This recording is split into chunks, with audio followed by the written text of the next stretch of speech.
नमस्कार, आपका स्वागत है। और सोना 2 हफ्ते तो चांदी 6 हफ्ते के निचले स्तर पर कारोबार कर रही है। अच्छी खासी मुनाफा वसूली हमने अंतर्राष्ट्रीय जो क्यूज हैं उनकी वजह से आते हुए देखी है। डॉलर इंडेक्स में यहाँ पर अच्छी खासी बढ़त है। बाजार को जो यूएस की डेट सीलिंग है उसको लेकर भी चिंताएं हैं, और साथ ही साथ अब काफी सारे जिस तरह के फेड ऑफिशियल्स के स्टेटमेंट्स इस हफ्ते में आए हैं।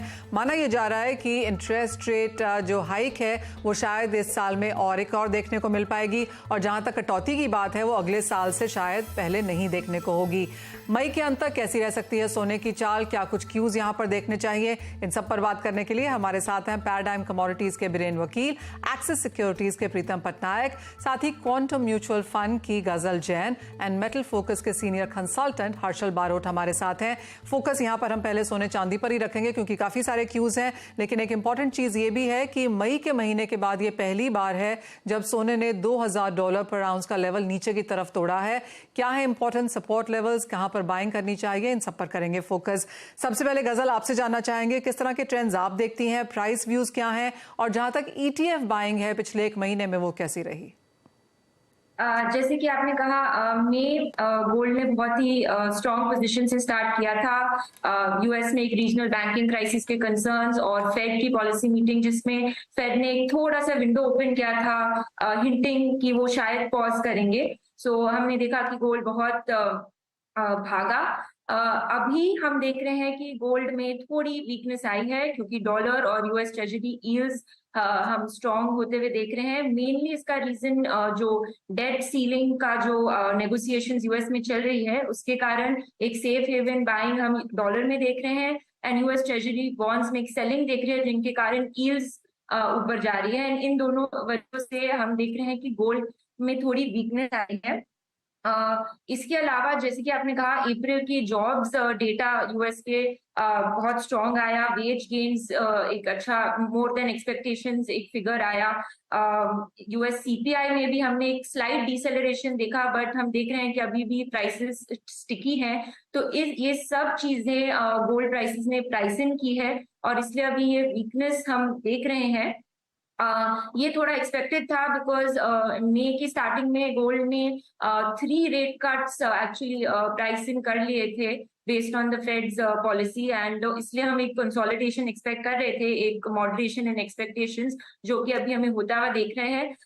बट अगर हम प्राइस लेवल्स की बात करें, दीज आर गुड लेवल्स क्योंकि डाउन साइड यहाँ से लिमिटेड है गिवन जो हमारा सिचुएशन है कि एक स्टिकी इन्फ्लेशन, स्लोइंग ग्रोथ, एक स्टैग्फ्लेशन लाइक सिनारियो दिख रहा है। ऑल्सो अगर पॉज जून में आए या ना आए, हमें मालूम है कि end of tightening, fed tightening आसपास ही है। सो एक डाउन साइड गोल्ड में जरूर लिमिटेड है, बट ऑफ कोर्स ये करेक्शन आया है। तो these are good levels I think for investors to get in. और आपने ईटीएफ का भी पूछा था, तो अप्रैल में हमने पॉजिटिव इनफ्लोज देखे हैं in gold ETFs of about 125 crore. अगर 2023 के फर्स्ट 4 मंथ्स को देखा जाए तो एक मिक्स्ड ट्रेंड दिखा है हमने ईटीएफ्स में इनफ्लोज और आउटफ्लोज का। ओवरऑल नेगेटिव आउटफ्लोज रहे हैं, आउटफ्लोज रहे हैं, नेगेटिव फ्लोज रहे हैं इस साल। पर अगर आप स्ट्रक्चरली देखें गोल्ड ईटीएफ्स में फोलियोज में हम एक इंक्रीज होते हुए देख रहे हैं, और जो गोल्ड फंड म्यूचुअल फंड्स होते हैं जो गोल्ड ईटीएफ्स में इन्वेस्ट करते हैं, जो एक long term structural strategic investors होते हैं, वहां हम बहुत पॉजिटिव इन्फ्लोज देख रहे हैं अप्रैल में, अभी मई में भी। सो एक्सपेक्टेशन है कि आगे जाके गोल्ड ईटीएफ्स में फ्लोज पॉजिटिव होंगे। जस्ट फॉर द अंडरस्टैंडिंग गजल, अगर हमने नेगेटिव क्वार्टर देखा है इस साल का पहला, तो किस हिस्से कितना नेगेटिव देखा है इसको, कितना रिडेम्पशंस रहे? I think first 4 months of the year we've seen net outflows of 175 CR. But अभी AUM gold ETFs का AUM है around 23,000 crore. But May month, like I said, we've seen some very good inflows coming, more from gold mutual funds. Okay, absolutely. तो ETF में खरीदारी यहाँ पर लौटी है, और ऐसा ही इंटरनेशनल ट्रेंड्स भी दिखाते हैं जहाँ पर ईटीएफ बाइंग अब थोड़ी पिक होती हुई नजर आई है। हर्षल, आप कैसे देखते हैं gold, first of all investment demand को जिसमें ईटीएफ एक पार्ट है, और आपका प्राइसेस को लेकर अब क्या व्यू है? आई थिंक मनीषा, जैसा ब्रीफली गजल ने भी आउटलाइन किया, आई थिंक हम इसे जिस तरह से देख रहे हैं फिलहाल गोल्ड में जो प्राइस मूवमेंट है, आई थिंक गोल्ड में जो बहुत सारी बुलिशनेस थी लास्ट कुछ महीनों से, बहुत एक्सटेंड तक वो जो नैरेटिव है कि यूएस में रिसेशन आएगा, रेट कट स्टॉप होंगे और इवेंचुअली रेट कट्स आएंगे, जिसकी वजह से गोल्ड प्राइस रैली कर रहे थे। बट अगर आप रिसेंटली नोट करें तो इन्फ्लेशन डेटा भी नीचे आया, रिटेल सेल्स भी वीक आए हैं, यूएस में एम्पायर स्टेट मैन्युफैक्चरिंग डेटा भी था, वो भी स्लम्प हुआ। तो कहीं ना कहीं ये जो नैरेटिव है कि यूएस में रिसेशन आने वाला, रेट कट आएंगे, आई थिंक वो फुल्ली अभी प्राइस इन हो चुका है गोल्ड प्राइस में। तो आई थिंक ये more of by the rumour cell the fact वाला बिहेवियर जो है अभी गोल्ड प्राइस में देखने मिल रहा है कि इंक्रीजिंगली अगर डेटा कंफर्म कर रहा है मार्केट में जो ऑलरेडी प्राइस इन है, तो आई थिंक गोल्ड में उसमें एडिशनल मोमेंटम उसकी वजह से गोल्ड में बाइंग नहीं आ पा रहा है। तो आई थिंक अभी एब्सेंस ऑफ गुड न्यूज जो है अभी वो गोल्ड के लिए बैड हो गया है कि कंटिन्यूसली जो गुड न्यूज का फ्लो था लास्ट कुछ महीनों में, आई थिंक वो रुकता हुआ दिख रहा है। तो आई थिंक ये जो करेक्शन है आई थिंक थोड़ा और एक्सटेंड हो सकता है। दूसरी एक बात है कि यूएस में डेट सीलिंग की जो नेगोशिएशंस है, फिलहाल जो न्यूज फ्लो आ रहा है वहां से लग रहा है कि शायद वो रिजॉल्व हो जाएगा।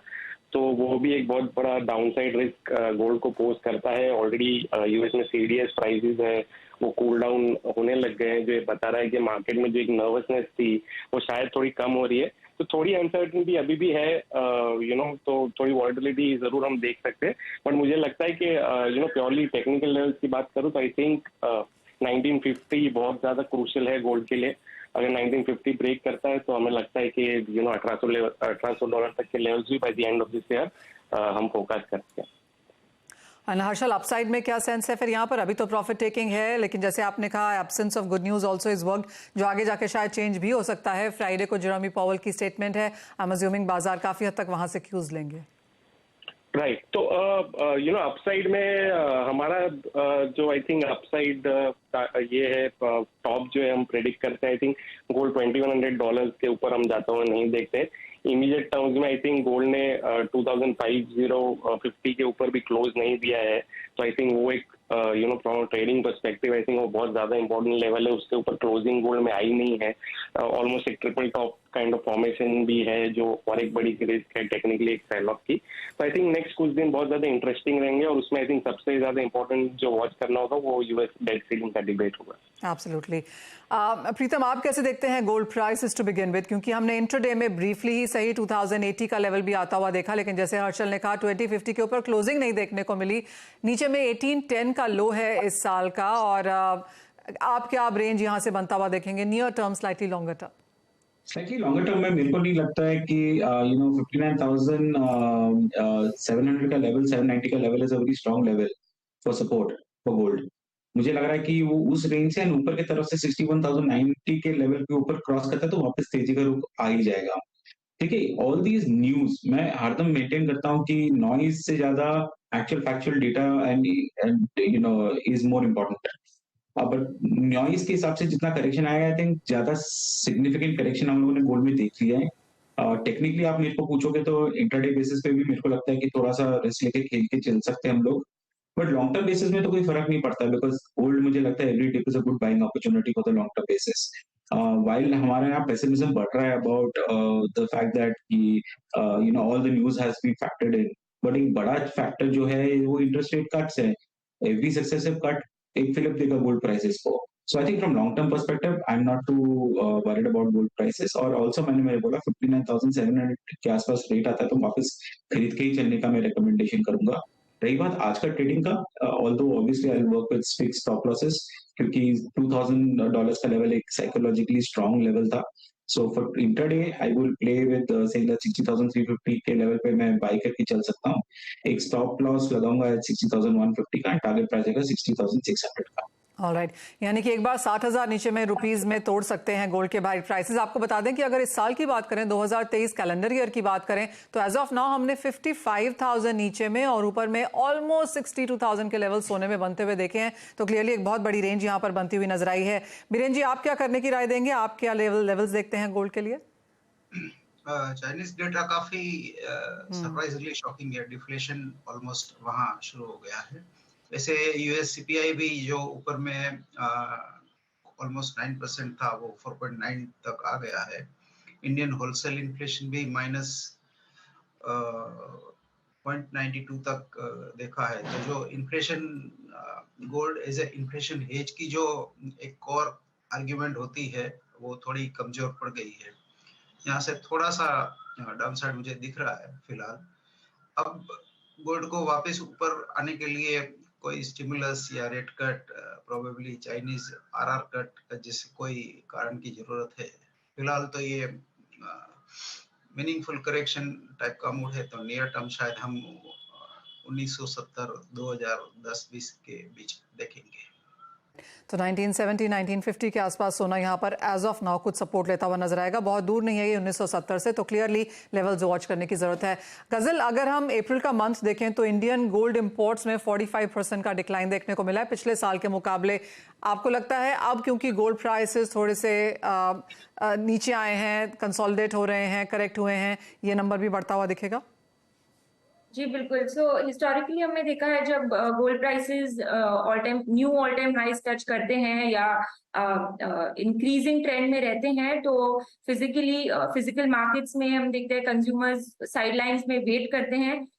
Either they are looking for कि एक प्राइस वापस नीचे आएगा, या फिर उस लेवल्स पे जब वो स्टेबलाइज हो जाता है तब मार्केट्स वो प्राइस डाइजेस्ट कर लेते हैं एंड फिर वापस हमें फिजिकल डिमांड वापस आते हुए देखते हैं। तो जैसे कि आपने कहा, क्योंकि एक कंसोलिडेशन आया है, एक्सपेक्टेशन ये है कि अब physical demand will also bounce back. Harshal, किस तरह की बाइंग एज ऑफ नाउ आप देख रहे हैं? क्योंकि अगर हम फर्स्ट क्वार्टर का डेटा जो मेटल फोकस ने रिलीज किया था उसको देखें तो ज्वेलरी की डिमांड भी गिरी, इंडियन मार्केट्स में इन्वेस्टमेंट डिमांड भी गिरी है। अगर कोई इनिशियल ट्रेंड्स यहाँ पर अप्रैल मई में हैं तो वो क्या रीड कर रहे हैं आप? मनीषा, हमने सो फार जो नोट किया, आई थिंक मार्केट में प्राइस करेक्शन तो बहुत रीसेंट है। आई थिंक सो फार उसके पहले की अगर मैं बात करूं तो बहुत ज्यादा कोई बाइंग इंडिया में फिजिकल मार्केट में देखने नहीं मिली है। इंपोर्ट्स के नंबर, जैसे आपने बताया, इंपोर्ट के नंबर भी वीक ही थे अप्रैल में। और दूसरी एक बात है कि आई थिंक अब शादियों का जो सीजन है ऑलमोस्ट एंड होने आ रही है। मई एंड में टिपिकली इंडिया में बहुत सारे स्टेट्स में वेडिंग सीजन जो एंड हो जाती है। तो आई थिंक ये देखना बहुत इंपॉर्टेंट होगा कि यहाँ से मीनिंगफुल बाइंग आती है कि नहीं, क्योंकि फिजिकल मार्केट में फिलहाल आई थिंक जो मेजर डिमांड पिकअप है वो शायद Q3 के बाद होगा, कैलेंडर ईयर की मैं बात कर रहा हूँ। तो एक लिमिटेड रिस्पॉन्स हो सकता है डेफिनेटली। आई थिंक कुछ बायर्स जो साइडलाइंस पे है वो कुछ टेक्निकल या साइकोलॉजिकल लेवल्स पे जब गोल्ड आएगा तो बाइंग मंथ डेफिनेटली मई में शायद इंपोर्ट्स पिकअप हो सकते हैं, I think compare to April. But overall मुझे ये फिलहाल हमने कोई ऐसी साइंस नहीं देखी है कि कोई मेजर रिबाउंड डिमांड में आ रहा है। ऑलराइट, तो एक स्लो स्टडी मूव रहे हैं इस साल में बाइंग के लिहाज से भी, और जब तक हम इवेंट्स नहीं देखेंगे इंटरनेशनल मार्केट्स में चेंज होता हुआ, या फिर भारतीय बाजारों में जब तक शादियां एंड फेस्टिवल्स नहीं आएंगे, तो फिजिकल बाइंग भी वहां पर थोड़ी सी एब्सेंट रहने की एक्सपेक्टेशन है। बहुत शुक्रिया हर्षल जुड़ने के लिए। गजल, आपका भी एक ब्रेक के लिए रुकेंगे, जब लौटेंगे तो बात यहाँ पर बाकी कमोडिटीज़ की करेंगे, कैसे करें वहाँ कारोबार, बताएंगे आपको।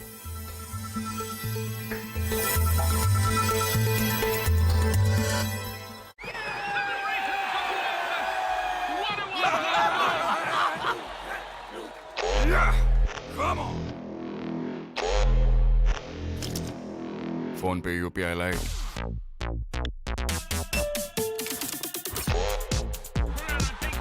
Crazy fast. सास, बहू और सेंसेक्स में आप सबका स्वागत। एक धमाकेदार लाइव शो। आज हमको दुबई जाना है, अमरावती, लखनऊ, दरभंगा, बिहार। महिलाओं की निवेश से जुड़ी हर क्वेरी का सॉल्यूशन। बिगनर हूँ, इसलिए मेरे पोर्टफोलियो में क्या क्या स्टॉक्स होने चाहिए। 100 शेयर्स है मेरे पास, गोइंग डाउन। इसको रखना चाहिए, बेच देना चाहिए। बेहतरीन इन्वेस्टमेंट आइडिया जाने माने मार्केट एक्सपर्ट्स के साथ। तो 900 का एक स्टॉप लॉस उन्हें मेंटेन करना चाहिए, अपनी पोजीशन को होल्ड करें। देखिए सास, बहू और सेंसेक्स सिर्फ CNBC आवाज पर।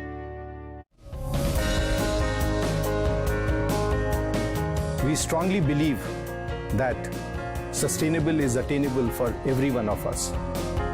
Small changes that we will make in our everyday lives today will make a greener and more sustainable tomorrow for our future. Let's kickstart conversations around sustainability only on the SIA Fest, 17th May, New Delhi on News 18 Network. यहाँ शेयरों से जुड़े हर सवाल का मिलेगा जवाब। 26,555 में लिया था। 3700 रुपए पर शेयर का लॉस है इनको। स्टॉप लॉस 21,700 का लगा के इसे होल्ड करें। FNO में क्या पोजीशन लें, होल्ड करें या बेच दें? बेसिक चार्ट स्ट्रक्चर पॉजिटिव है, 1360 किया तक होल्ड कीजिए। स्टॉक्स से जुड़े आपके हर कंफ्यूजन का वन स्टॉप सॉल्यूशन। इनको 340 के स्टॉप लॉस की सलाह दूंगा मैं। देखिए ट्रेडर्स हॉटलाइन सिर्फ CNBC आवाज पर। Co-powered by Canara Bank. Together we can. Future express में आप सभी का स्वागत है। FNO मार्केट का हर एक्शन। मेजरली आपको वो शेयर तेजी में दिखाई पड़ेंगे जहां पर हैवी वेट्स या बाइंग है भी तो बहुत सेलेक्टिव है, लेकिन प्रेशर बैंक्स में। कॉल ऑप्शन ले या पुट ऑप्शन। एक मोमेंटम चालू हो गया बैंक निफ्टी में टुवर्ड्स सेल टारगेट्स 37,500 भी लेके जा सकता है। जानिए किन स्टॉक्स में होगी आपकी जबरदस्त कमाई। 1640 की कॉल में आप लॉन्ग जाएंगे, 66 रुपए का टारगेट और करीब 42 का स्टॉप लॉस यहाँ पर मेंटेन कर सकते हैं। देखिए फ्यूचर एक्सप्रेस के प्रायोजक हैं एंजल वन और LIC, हर पल आपके साथ। 10 के दमदार ट्रेस में आपका स्वागत है। हर रोज 10 बजे रहिए एक धमाकेदार शो के लिए तैयार। आपके इन्वेस्टमेंट कॉल्स क्या रहेंगे? वो चैनल पे स्टॉक लिस्ट है, स्टॉक का 3155 पे। मार्केट के मास्टर्स देंगे दमदार ट्रेडिंग आइडियाज। आपकी इस समय की फ्रेश कॉल। एक स्टॉक काफी वक्त से जो पसंद है वो है मिड कैप IT। 850 का स्टॉप लॉस प्लेस कीजिएगा, 910 के टारगेट्स में देखते जो बनाएंगे हर रोज आपकी कमाई की पिक्चर सुपरहिट। ये स्टॉक के टारगेट्स लगभग 615 रुपए के रहेंगे। देखिए 10 के दमदार ट्रेड सिर्फ CNBC आवाज पर।